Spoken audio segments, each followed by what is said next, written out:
The cargo bay doors of the transport ship hissed open, and Derek Walsh stepped onto the polished floors of Orio's 7 with a reinforced carrier in his hands. Through the ventilation holes, a pair of dark eyes watched everything with intense focus. The Wolverine inside made no sound, but Derek felt the subtle shift of weight as Grimm repositioned himself to get a better view. Security at the entrance consisted of 3 different species, all wearing the standard blue uniforms of station operations. The tallest one, a creature that looked like it had too many joints in its arms, waved a scanning device over the carrier. Contents, it asked through a translator that made its voice sound like wind chimes. Live animal, companion species from Earth, Derek said. The scanner beeped. The security officer looked at the readout and tilted its head in confusion. Mass reading, 15.2 kilograms, metabolic rate elevated, predator classification, confirmed. It looked at Derek. This is a predator. Yes. Cleared for entry, keep it contained in public spaces. The security officer seemed unimpressed, probably thinking Derek had brought something equivalent to a house cat. Derek nodded and walked into the main concourse of the station. Orio's 7 was neutral territory, a place where species from across the galaxy gathered to trade, negotiate, and pretend they all got along. The marketplace stretched out before him like a carnival of the bizarre. Floating platforms displayed goods from 100 worlds. The air smelled like a combination of ozone, exotic spices, and recycled atmosphere. Other humans had been here before him, but not many. Earth had joined the Galactic Council only 2 years ago, and most humans who traveled off-world were diplomats, scientists, or traders. Derek was none of those things. He was a wildlife handler from the Northern Territories, a man who spent most of his time in places where winter lasted 8 months and the thermometer regularly hit 40 below zero. Several aliens stopped to stare at the carrier as Derek moved through the crowd. One of them, a small creature covered in what looked like purple feathers, chirped something that the translator converted to, "What adorable pet does the human have?" Derek smiled but did not stop walking. Grimm was not a pet, and anyone who thought otherwise was in for an education. The invitation had arrived 3 weeks ago. Ambassador. Torvin of the Haxley people had sent a formal request through the Earth diplomatic channels. A cultural exchange dinner. Bring a companion animal from your homeworld. Share the bonds between species. Build understanding. Derek had almost declined.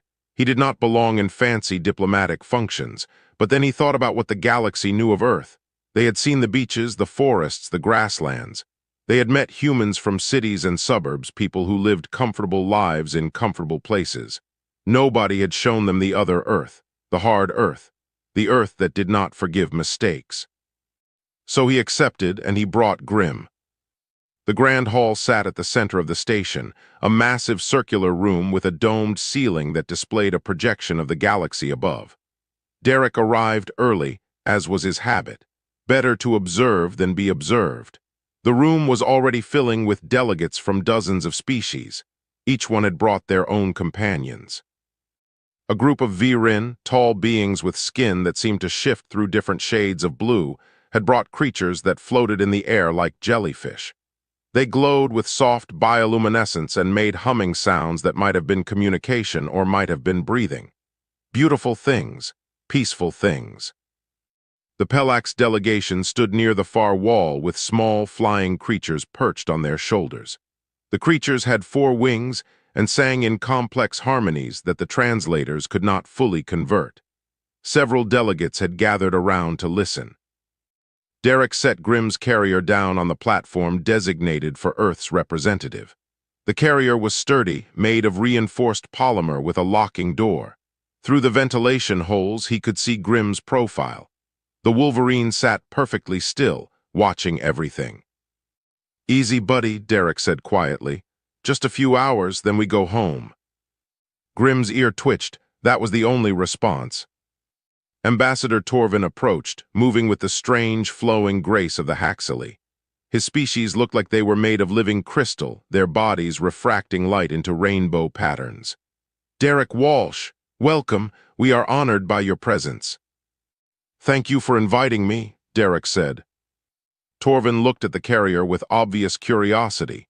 And this is your companion.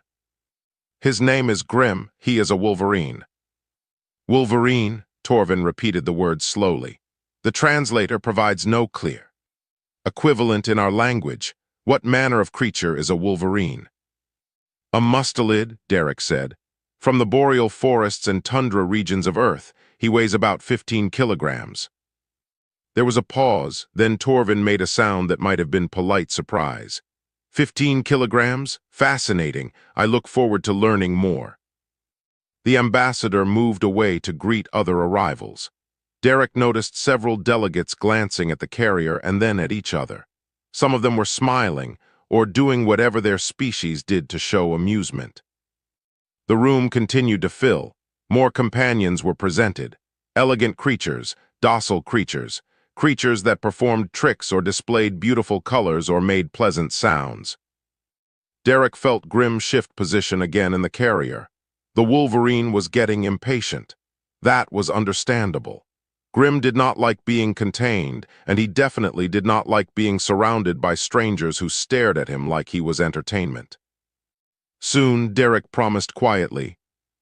Within the carrier, in the darkness, Grim waited. The presentation ceremony began an hour after sunset station time. Derek stood on the central platform with Grim's carrier beside him. Around the circular hall, representatives from 40 different species sat in ascending rows, creating an amphitheater effect. Above them, the projected galaxy slowly rotated. Ambassador Torvin stood at a podium near the center. His crystalline body caught the light and scattered it across the room in dancing patterns. We gather tonight to celebrate the bonds between species and their companions. These relationships show us the compassion and connection that unite all sentient beings. Several delegates made sounds of agreement. Derek kept his expression neutral. Torvin gestured toward Derek. We welcome Derek Walsh of Earth, who has brought a companion from his homeworld. Please share with us. Derek stepped forward. Every eye in the room focused on him and the carrier. He cleared his throat. This is Grim. He is a Wolverine, a mustelid species from the northern regions of Earth.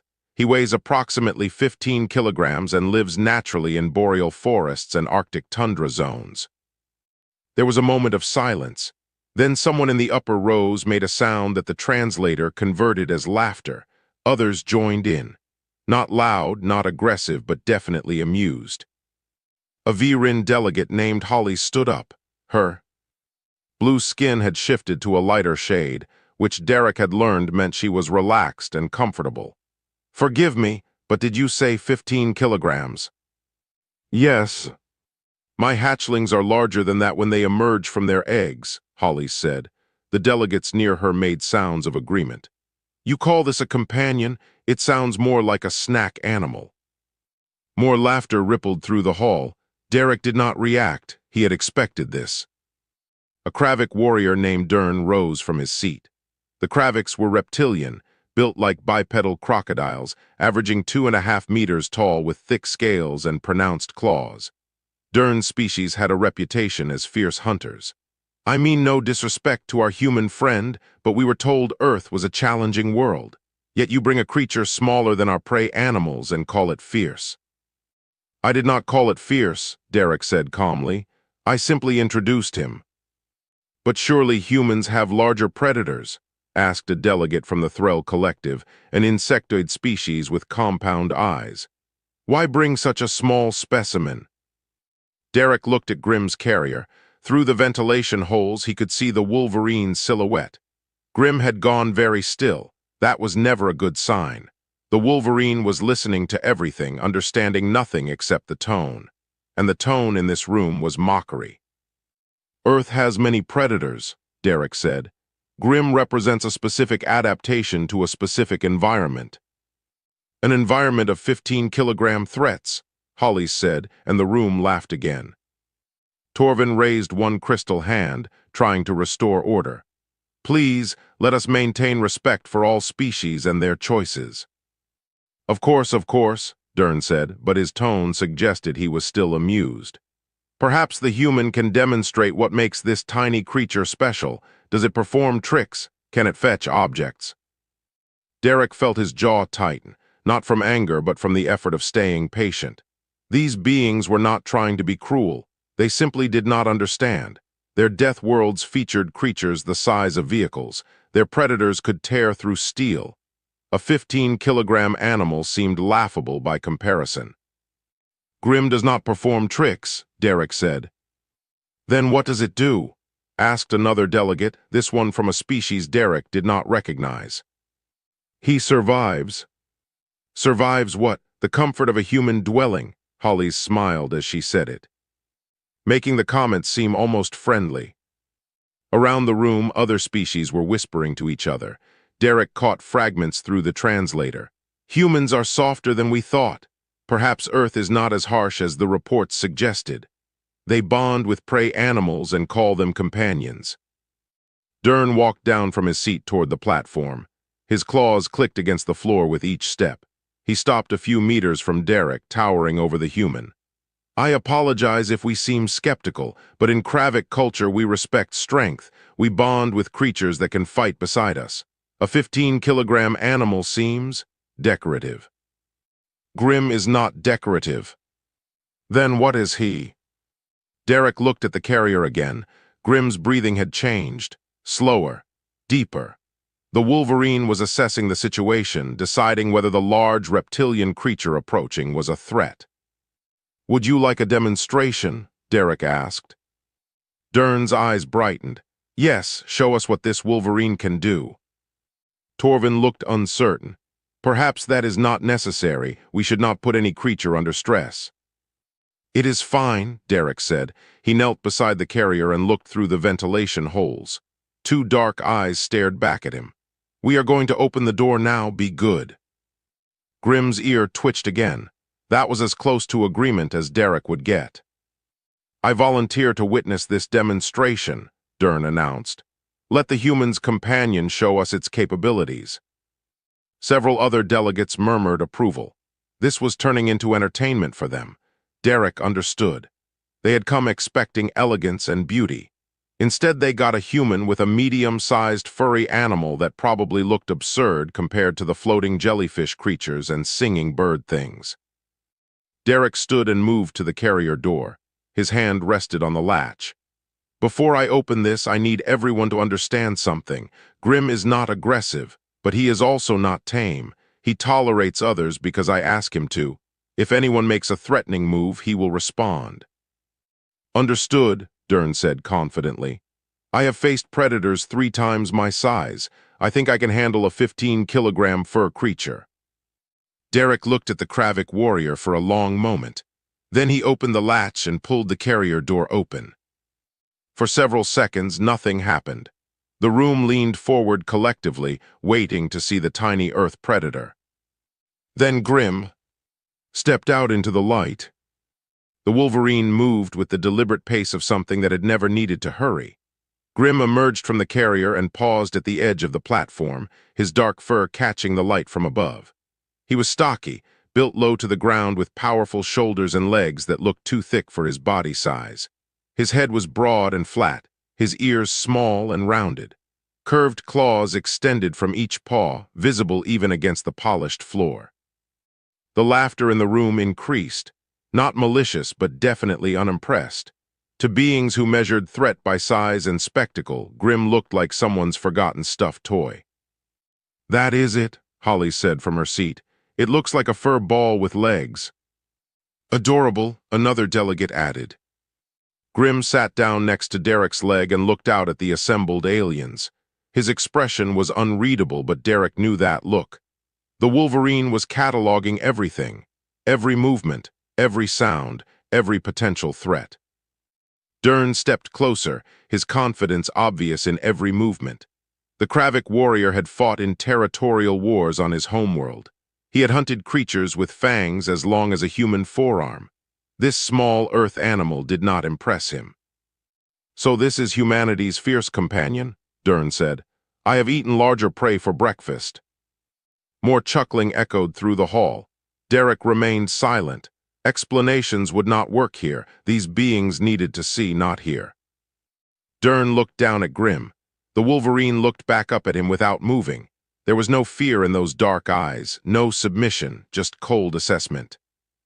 "Does it do anything interesting?" Dern asked Derek. "Or does it simply sit there looking round and fuzzy?" "He is not fuzzy," Derek said quietly. "That is Winter Coat." "Ah yes, Winter. I forget that Earth has seasons." Dern leaned down, bringing his massive head closer to Grim's level. "Tell me, little creature, what makes you special? Why did the human bring you instead of something impressive?" Grim did not react.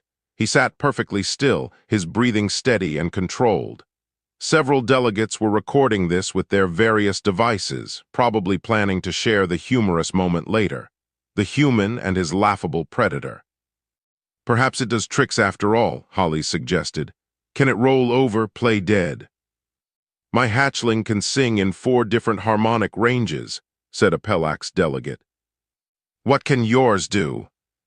Derek felt the frustration building in his chest, but he kept it contained. These beings were judging Grim by their own standards, comparing him to their own world's creatures. They did not understand that survival came in many forms, that 15 kilograms of muscle and fury could be more dangerous than a creature 10 times its size. Dern reached out one clawed hand toward Grim's head. The movement was slow, almost mocking, like an adult offering to pat a child's pet. "May I?" he asked Derek. "You can try," Derek said. The room went quiet at that. Something in Derek's tone made several delegates pay closer attention. Dern paused, his hand suspended in the air above Grim's head. "Is there a problem?" the Kravik asked. "No problem, just make your choice." Dern looked at Derek, then at Grim, then back at Derek. The human's expression gave nothing away. The Wolverine continued sitting motionless. There was no obvious threat, no bared teeth, no raised hackles, just a small animal waiting for something. "You warned me about a 15-kilogram prey animal," Dern's confidence returned. "I think the human worries too much." His hand descended toward Grim's head. The claws were retracted in a gesture meant to be friendly. Around the room, delegates leaned forward to watch. This would make good entertainment. The mighty Kravik warrior petting the tiny earth creature. Grim's eyes tracked the descending hand. He did not tense, did not prepare to flee. His body language suggested complete calm. Derek knew better. He had seen this before. Grim went still before action, not from fear but from focus. The hand came closer, inches away now. Dern was smiling or doing whatever Kraviks did when they felt superior. Other delegates were smiling too. Poor Derek Walsh with his unimpressive companion. At least the human tried. Grim's lips pulled back slightly. Not a snarl, not yet. Just a small movement that revealed the edge of his teeth. They were not large teeth by galactic standards, not like the fangs the Kraviks had, not like the razor edges of the Threll, just normal mammalian teeth. But they were very, very sharp. Dern's hand was now only inches from contact. The Kravik's claws gleamed in the light. His smile widened. Around the room, several delegates were already preparing to move on to the next presentation. This demonstration was clearly a disappointment. Derek crossed his arms and waited. He had tried to warn them. He had tried to explain. But some lessons could only be learned through experience. Grim's head tilted slightly. The movement was minimal, almost invisible. But Derek saw it and knew exactly what it meant. The Wolverine had made his decision. Dern's hand descended that final inch. And Grim growled. It was not loud, not a roar or a scream or anything theatrical. Just a low, deep sound that seemed to come from somewhere far below the Wolverine's chest. A sound that bypassed the ears and went straight to the most primitive part of the brain. A sound that had evolved over millions of years to communicate one simple message. "I am dangerous. Test me and find out how much." The sound rolled through the grand hall like a physical wave. Every being in the room felt it. Every being understood it on a level that had nothing to do with logic or reason. Dern's hand stopped moving. His smile disappeared. And in that moment, 40 different species suddenly understood what 15 kilograms of apex predator actually meant. The effect was immediate and total. Dern's hand froze in mid-air, his entire body going rigid. The warrior's pupils dilated and his breathing changed. Every instinct he possessed was screaming at him to back away from the small creature in front of him. Around the room, reactions cascaded through the assembled species. A thrilled delegate dropped the data tablet she had been holding. It clattered to the floor, the sound painfully loud in the sudden silence. Several smaller species physically recoiled in their seats, their bodies responding before their minds could process what was happening. Hollis, the Viren who had been making jokes moments before, stopped moving entirely. Her skin shifted to a dark blue shade that Derek had not seen before. Later, he would learn it was the color of fear. The growl had not been loud. It had not been long. It had lasted perhaps 2 seconds. But those 2 seconds contained something primal, something that cut through millions of years of evolution and spoke directly to the survival instincts buried in every living thing. This is what death sounds like. Dern slowly withdrew his hand. His claws had extended unconsciously, a reflexive defense mechanism. He took one step backward, then another. His eyes never left Grim. The Wolverine watched him retreat with those same dark, unreadable eyes. "That sound," the thrilled delegate whispered. Her translator made her voice sound like wind through grass. "That is a killing sound." 15 kilograms of what? Someone asked from the upper rows. Ambassador Torvin's crystalline body had dimmed noticeably. Derek recognized it as a stress response. The Haxley's internal light patterns had shifted to something jagged and uncertain.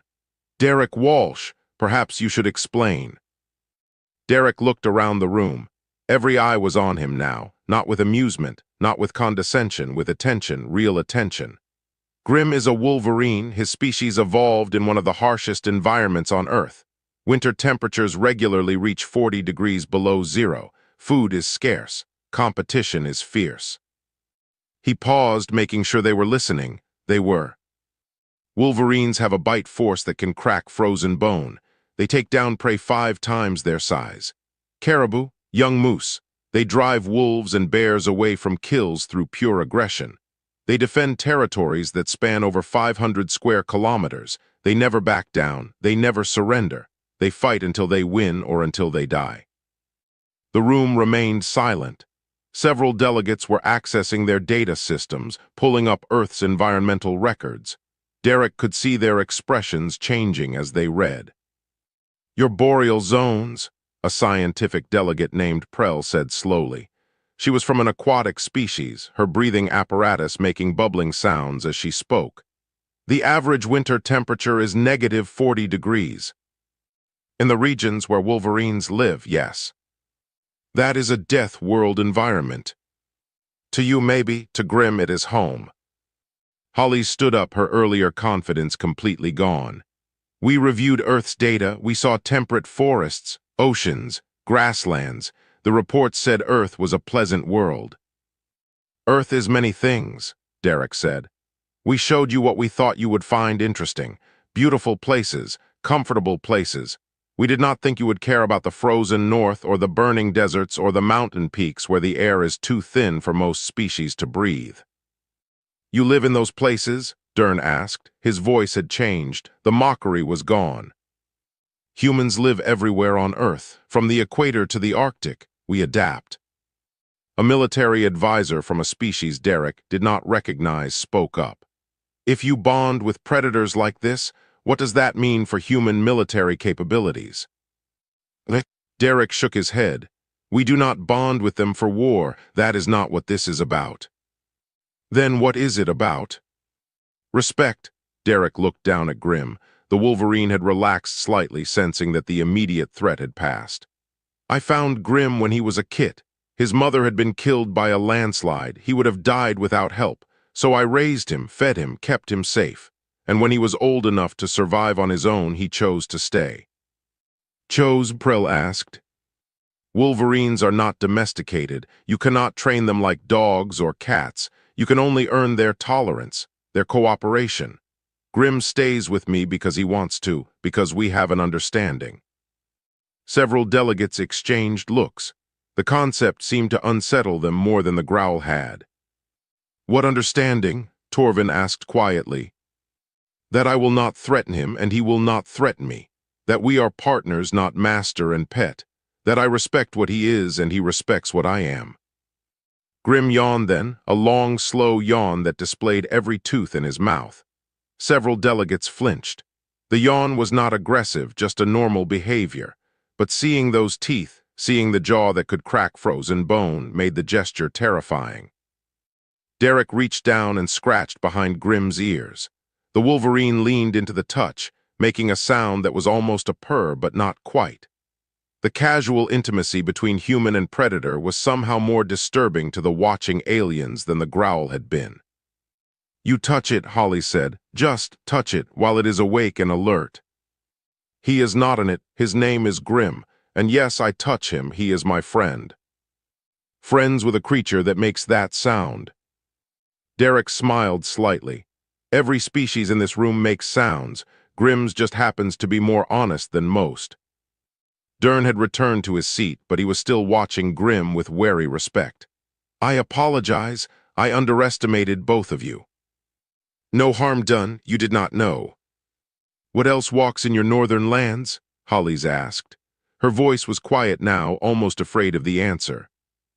Derek considered the question. Polar bears, gray wolves, lynx, humans, we all share the ice together. The room absorbed this information in silence. They had thought Earth was soft. They had thought humans were soft. They had judged an entire world by its kindest face and missed the truth underneath. Grim stood up and stretched, his muscles rippling under his fur. Then he walked to the edge of the platform and sat down again, looking out at the assembled delegates with calm indifference. 15 kilograms of apex predator, completely unimpressed by the galaxy. The cultural exchange continued, but the atmosphere had completely changed. When the next species presented their companion, a graceful six-legged creature that could change colors to match its surroundings, the delegates asked different questions. Not about beauty or tricks, but about capability, about survival, about what the creature could do when threatened. Derek remained on the platform with Grim. Several delegates approached him individually once the formal presentations ended. They kept a respectful distance from the Wolverine, but their curiosity was genuine now. Prell, the aquatic species scientist, was the first to speak with him privately. Her breathing apparatus bubbled softly as she studied Grim from a safe distance. How did you bond with such a creature? Please, I must understand the process. Derek leaned against the edge of the platform. Grim had settled into a relaxed position at his feet, watching the room but no longer tense. I found him when he was maybe 6 weeks old. His mother was dead. He was starving, so I fed him. And he simply accepted you. No, he tried to bite me for the first week, drew blood twice. But I kept feeding him anyway, kept him warm, kept him safe. Eventually he realized I was not a threat. How long did this take? 3 months before he stopped trying to attack me. 6 months before he would let me touch him without protest. A year before I trusted him around other people. Prell made a sound that her translator converted to amazement. A year of effort for a companion. Grim is not a companion, he is a partner. There is a difference. Explain, please. Derek thought about how to phrase it. A companion obeys, a partner cooperates. I cannot make Grim do anything. I can only ask, and he decides whether to agree. Right now, he tolerates all of you because I asked him to, but if any of you actually threaten me, he would not hesitate. He would defend you. To the death, that is what Wolverines do. They commit completely or not at all. Prell looked at Grim with new understanding. Your species bonds through trust, not control. Yes. Another delegate approached, this one from a species called the Kellys. They were tall and thin with multiple eyes arranged in a ring around their heads. Derek Walsh, I have a question about human endurance. Our records show humans can run for extended periods without rest. Is this accurate? Persistence hunting, yes. Humans can track prey for hours or even days until the prey collapses from exhaustion. And you throw objects with great accuracy. Compared to most species, yes, our shoulders are built for it. The Kelly's delegate tilted his head. Combined with the ability to bond with predators, this paints an interesting picture of human evolution. How so? You are not the strongest species, not the fastest, not the most heavily armed by nature, yet you survived by being adaptable, patient, intelligent enough to turn other predators into allies. Derek had never thought about it that way, but the delegate was right. I suppose that is accurate. Dern approached then, moving slowly to avoid startling Grim. The Kravik warrior held himself differently now, his earlier arrogance replaced with something resembling humility. May I speak with you? Of course. I was wrong to mock you and your companion. In Kravik culture, we measure strength by size and obvious power. I did not consider that strength comes in many forms. No offense taken. You reacted based on your experience. Still, I should have been more thoughtful. Dern looked down at Grim. That sound he made, it triggered something in me, something old, something that exists below conscious thought. Fear. Recognition. My ancestors faced predators that made similar sounds. Predators that could kill us despite being smaller. The memory is still there, buried in our genes. Derek nodded. That made sense. Evolution left marks that lasted millions of years. Torvin joined the conversation, his crystalline body still dimmer than it had been at the start of the evening. Derek Walsh, I must apologize on behalf of all of us. We invited you here expecting entertainment. We treated you and Grim with disrespect. You did not know, Derek said. That is understandable. Perhaps, but ignorance is not an excuse for rudeness. Torvin paused. The Galactic Council will need to reassess our understanding of Earth. We clearly missed important information. You looked at Earth through your own perspective. You saw what you expected to see. Everyone does that. Holly's approached as well, her skin now a neutral. Gray color. I was particularly rude. I apologize. Accepted.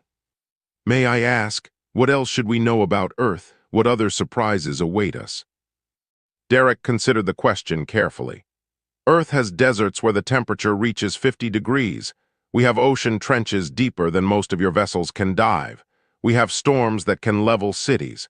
We have mountains where the air is so thin that most species would lose consciousness. And humans live in all of these places. By choice. Sometimes, other times by necessity, but we adapt. That is what humans do best. A younger delegate from a species Derek had not met yet spoke up. Are all Earth predators like the Wolverine? No, some are larger, some are faster, some are more aggressive, but they all share one trait. What trait? They all understand what it takes to survive in a world that does not forgive weakness. Grim chose that moment to stand up and shake himself. His fur rippled and several delegates stepped back instinctively. The Wolverine paid them no attention. He walked over to Derek and bumped his head against the human's leg. Derek scratched behind his ears again. He is getting tired. We should leave soon. Of course, Torvin said. Thank you for coming. This has been educational. For all of us, Derek agreed. As the evening wound down, Derek noticed something interesting. Other species were looking at their own companions differently now, asking different questions, wondering what capabilities they had missed by focusing only on surface traits. Grim yawned again, and this time no one flinched. They were learning. Derek picked up the carrier, though he did not put Grim back inside yet. The Wolverine deserved to walk on his own after being contained for so long. They headed toward the exit together, human and predator, partners in a universe that was only beginning to understand what that meant. Derek walked through the marketplace of Orio's 7 the next morning with Grim at his side. The carrier remained empty in his other hand. After the previous night, keeping Grim contained seemed pointless. The Wolverine needed to stretch his legs anyway. The crowd reacted differently than they had the day before. People did not laugh or point. They moved aside, not in panic but in acknowledgement. Word had spread fast through the station.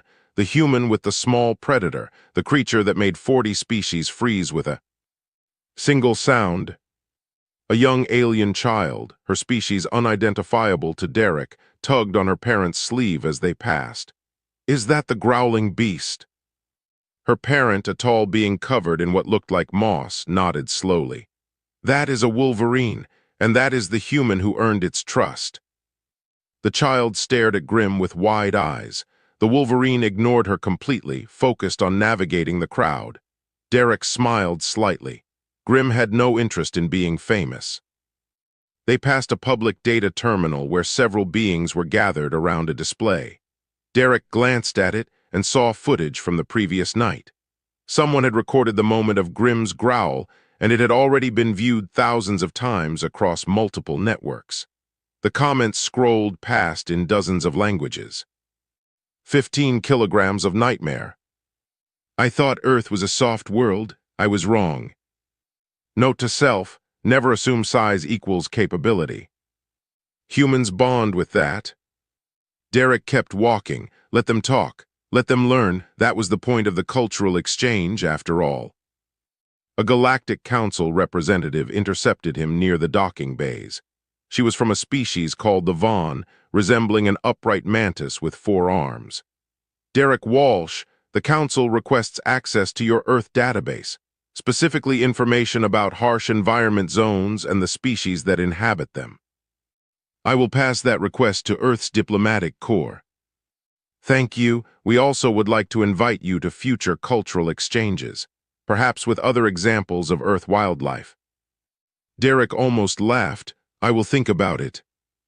The council realizes we made incorrect assumptions about your homeworld.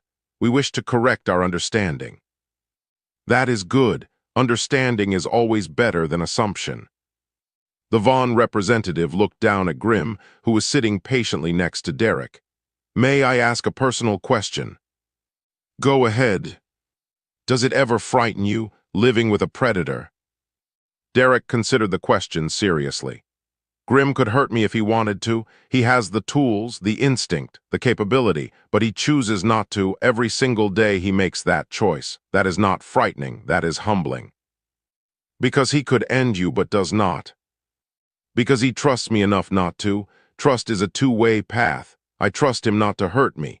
He trusts me not to betray him. That trust is stronger than fear." The Vaughn made a gesture that might have been understanding or respect. "Thank you for explaining. Safe travels, Derek Walsh." Derek nodded and continued to his transport ship. The docking bay was quieter than the marketplace. Only a few travelers and workers moved between ships. Grimm seemed to relax slightly away from the crowds. As Derek prepared the ship for departure, he checked his messages. 3 interview requests from galactic media. 5 requests from xenobiology departments at various universities. 2 invitations to speak at conferences. 1 message from Ambassador Torvin thanking him for his patience and understanding. Derek deleted most of them. He was not interested in being famous. He had accepted the cultural exchange invitation because he thought it was important for the galaxy to understand Earth better. That mission was accomplished. Now he wanted to go home. Grimm jumped into his customary spot on the co-pilot chair. It was not designed for Wolverines, but Grimm had claimed it on their first trip and refused to sit anywhere else. Derek did not argue. Partners compromise. The transport undocked from Oreo 7 and merged into the departure lanes. Through the viewport, Derek could see the station slowly shrinking behind them. Somewhere in that massive structure, 40 different species were reconsidering everything they thought they knew about Earth and humanity. "You made quite an impression," Derek said to Grimm. The Wolverine made a huffing sound that might have been acknowledgement or might have been nothing. With Grimm, it was always hard to tell. "Next time someone invites us to a diplomatic function, I am bringing better snacks for you. You earned it." Grimm's ear twitched. Derek set the navigation computer for Earth and leaned back in his chair. The stars stretched out before them, countless points of light in the eternal darkness. Somewhere among those stars, species were learning that appearances could be deceiving. That size was not everything. That a 15-kilogram predator from a frozen forest could command respect from beings 10 times its mass. But more importantly, they were learning that humans did not conquer their predators. They did not dominate them or break them. They befriended them, respected them, formed partnerships based on mutual trust instead of control. That was the real lesson from the cultural exchange. Not that Earth had dangerous creatures. Every world had dangerous creatures. The lesson was that humans chose to walk beside their predators as equals rather than stand above them as masters. Grimm settled into his chair and closed his eyes. Within minutes he was asleep, completely unconcerned with galactic politics or interspecies relations. He was just a Wolverine who trusted his human enough to sleep in his presence. Derek watched the stars and thought about home. The northern forests where the snow lasted 8 months. The tundra where the wind could freeze exposed skin in minutes. The places where only the strong survived and the clever thrived. Grimm belonged to that world. Derek belonged to that world.